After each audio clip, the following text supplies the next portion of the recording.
Everyone. इस video के अंदर हम डिस्कस करेंगे अकबर के बारे में, जो कि बहुत ही इंपॉर्टेंट टॉपिक है और हर एग्जाम में इसमें से क्वेश्चन आते हैं। सबसे पहले इसमें पढ़ने से पहले सबसे इंपॉर्टेंट चीज़ देखते हैं, वो है इसके फैक्ट, डेट।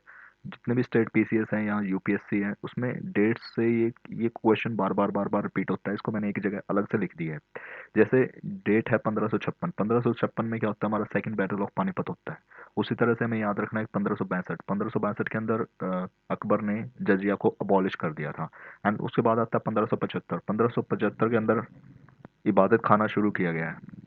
उसके बाद आता है 1579। इसके अंदर इनफालिबल डिक्री अकबर डिक्लेयर करता है, इनफालिबल डिक्री। उसके बाद आता है 1580। 1580 के अंदर दसाला सिस्टम है। दसाला सिस्टम लैंड रेवेन्यू का जो सिस्टम था वो इम्प्लीमेंट किया गया था राजा टोडरमल द्वारा।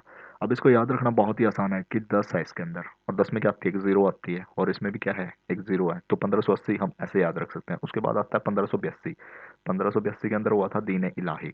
तो ये क्वेश्चन मल्टीपल टाइम इस टॉपिक से रिपीट हो चुका है। कभी एबीसी, इधर एबीसी करके दे देंगे कि नहीं सिक्वेंस में लगाइए, कभी इसके साथ कौन सी डेट के साथ ये था। और ये क्वेश्चन एचपीएससी का जो एससीएस एग्जाम होता है उसमें कई बार आ चुका है, और आईएएस के एग्जाम में भी आ चुका है। So these dates are extremely important. इनको ऐसे कैसा रट्टा मारना है if you are preparing for any of the competitive exam. उसके बाद आता है इसमें जो जो उसके बाद नेक्स्ट आता है, जो इन्होंने दसाला सिस्टम लिया था। दसाला सिस्टम में लैंड को 4 टाइप में डिवाइड किया गया था। दसाला सिस्टम था ना, उसके अंदर लैंड को 4 पार्ट में डिवाइड किया गया था, पोलज, पोरती, चाचर एंड बंजर। पोलज क्या थी, जिसमें एक साल में खेती होती थी उसे पोलज बोलते थे। जिसमें 2 साल में एक बार खेती की जाती थी उसे पोलज, पोरती। और जिसमें 3 साल में एक बार खेती की जाती थी उसे चाचर बंजर बोलते थे। और जो बंजर थी उसमें 4 साल या 4 साल के बाद सिर्फ एक बार उसमें खेती उगाई जाती थी, उसे बंजर लैंड बोला जाता था। तो ये कहाँ से आया है, पोलज, पोर्ती और चाचर बंजर। ये क्या है, सिंपल क्वेश्चन आ सकता है। These are the division of land done by the Raja Todarmal under the Dahsala system. जो दसाला सिस्टम उसने बनाया था, उसके अंदर उसने जो लैंड रेवेन्यू कैलकुलेट करने के लिए जो लैंड को डिवाइड किया था, उस लैंड को पोलज, पोरती और चाचर बंजर के अंदर डिवाइड किया गया था। बंजर तो हमें पता होता है, लेकिन ये बोल दिया उसने पोलज, पोरती और चाचर।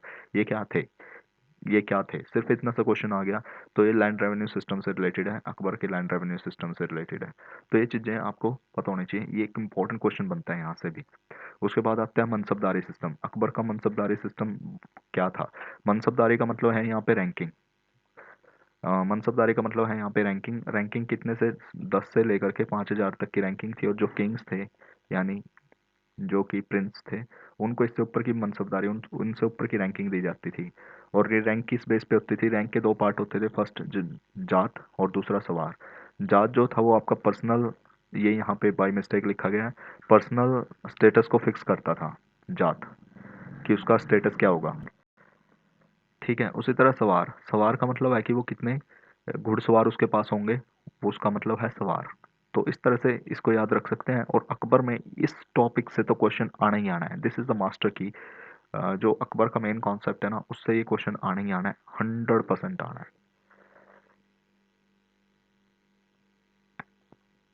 अब हम यहाँ से डिस्कस करते हैं मेन जो बेसिक डिटेल हमारी। Akbar was one of the greatest monarch.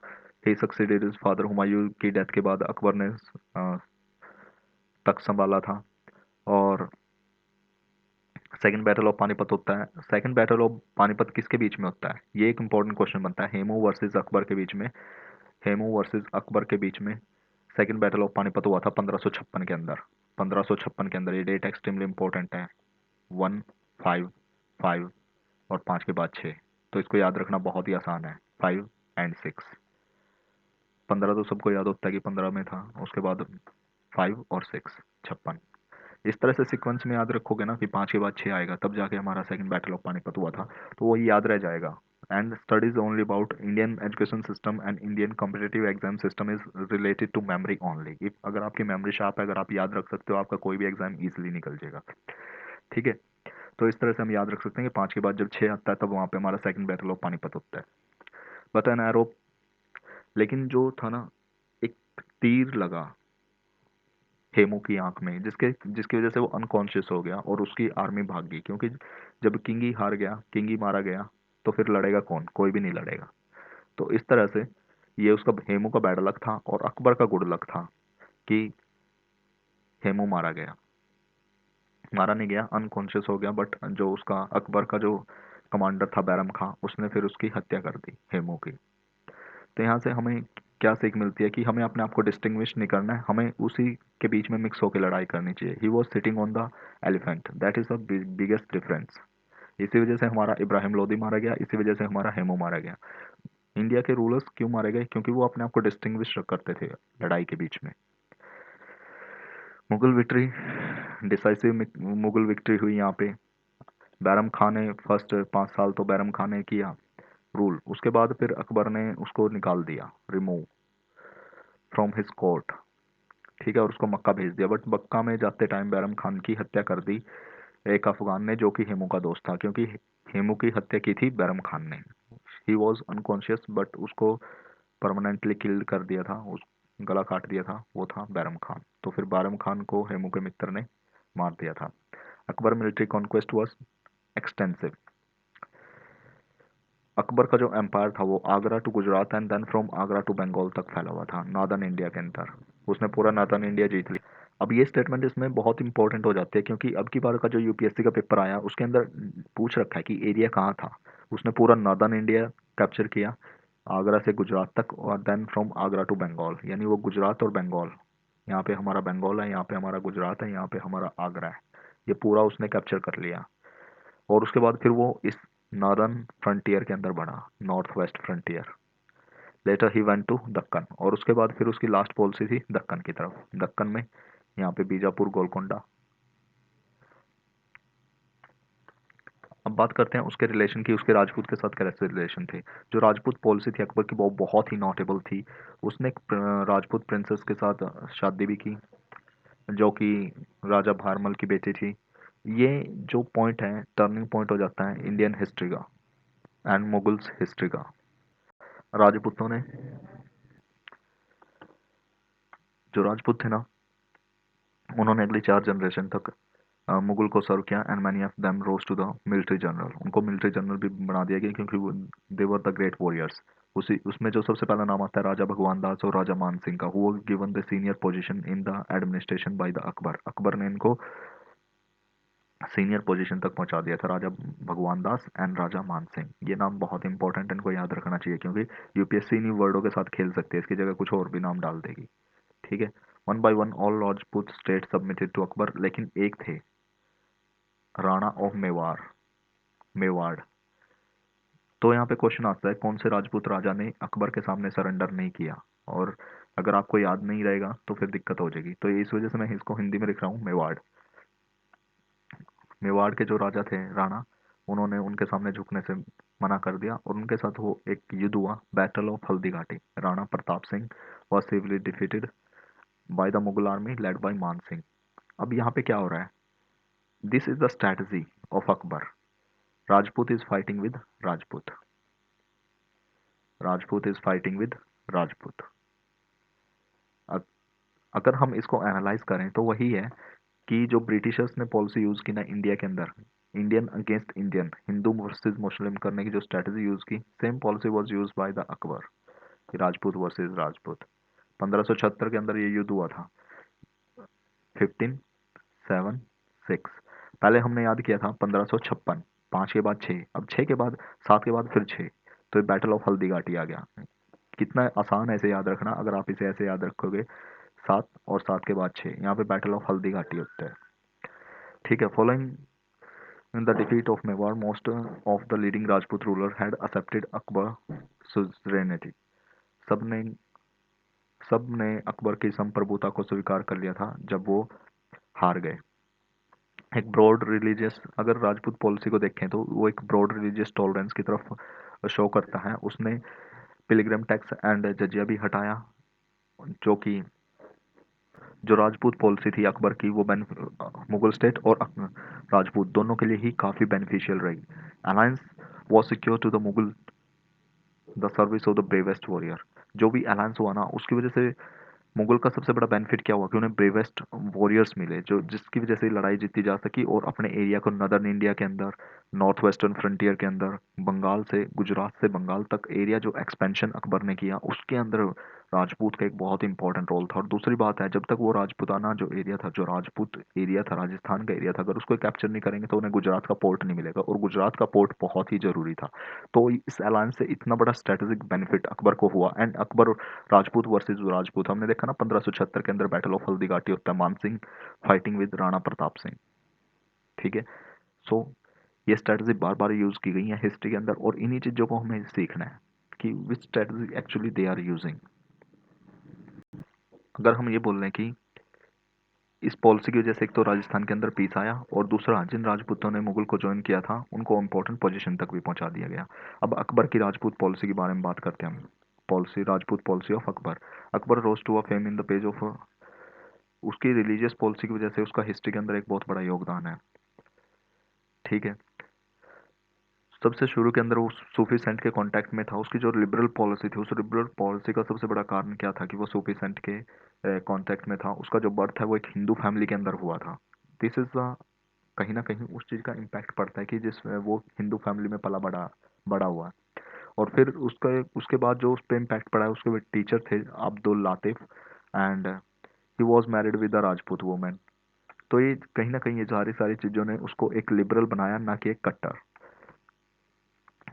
और ही वॉज एसोसिएटेड, वो बहुत सारे जो इंटेलेक्चुअल थे, जैसे शेख मुबारक थे, और उनके जो सन थे अबुल फैजी एंड अबुल फजल, जिन्होंने हिंदुस्तान के एम्पायर को बिल्डअप करने में बहुत हेल्प की। उस उन्होंने भी हिंदुस्तान को एक लिबरल, अकबर की एक लिबरल पॉलिसी अडॉप्ट करने में काफ़ी हेल्प करी। शुरू की बात करें तो वो एक मुस्लिम, ज़्यादातर एक मुस्लिम था, बट जैसे उसकी शादी होती है Jodhabai of Amber, he abolish the pilgrim tax, and in 1562 he abolish jizya. 1562 के अंदर उसने जजिया अबॉलिश कर दिया।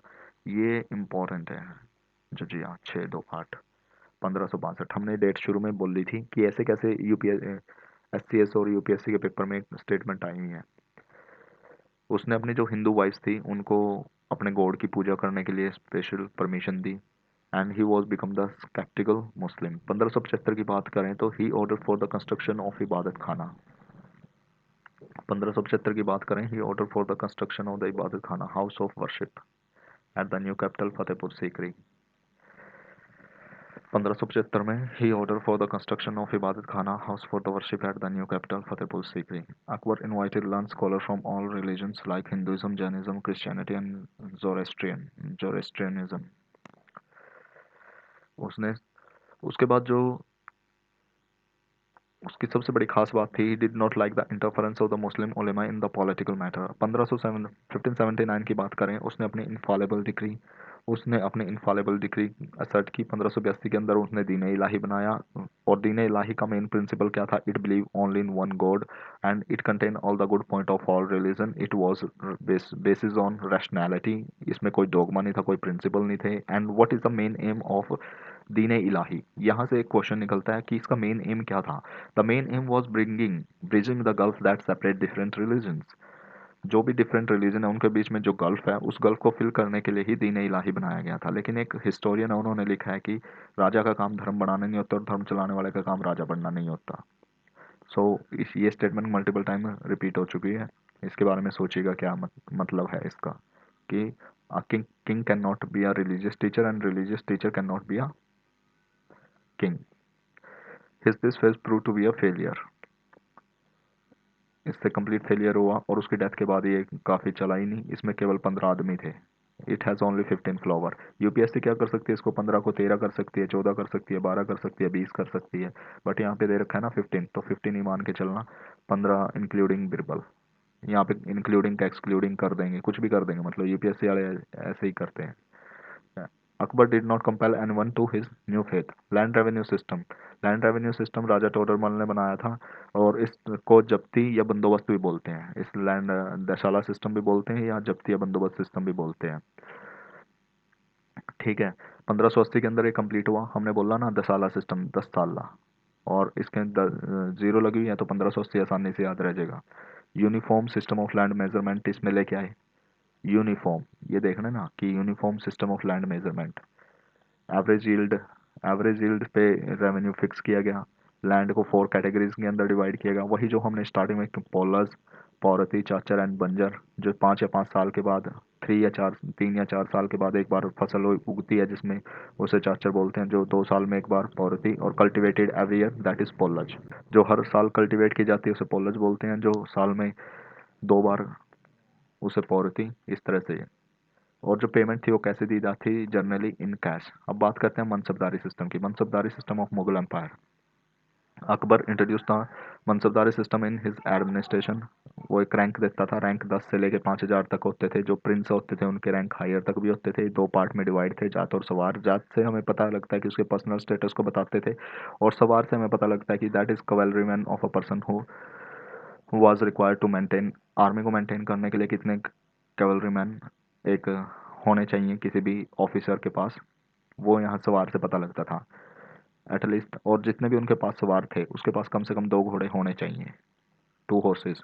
मनसब रैंक वॉज नॉट हेरिडेटरी। अब यह स्टेटमेंट आ सकती है, क्या जो मनसब रैंक था वो हेरिडेटरी था? नहीं, वो हेरिडेटरी नहीं था। That was based on the will and wish of the king, कि आप अपॉइंटमेंट लेके अपने लिए रैंक ले सकते थे। ऑल अपॉइंटमेंट, जितनी भी अपॉइंटमेंट होती थी और प्रमोशन होती थी और जितने भी डिसमिस होते थे सर्विस से, जैसे कि अभी भी हरियाणा के अंदर नागर जी को डिसमिस किया गया सर्विस से, वो सारे के सारे किसके पास थे? एम्परर, किंग के हाथ में थे। Means king was the absolute authority.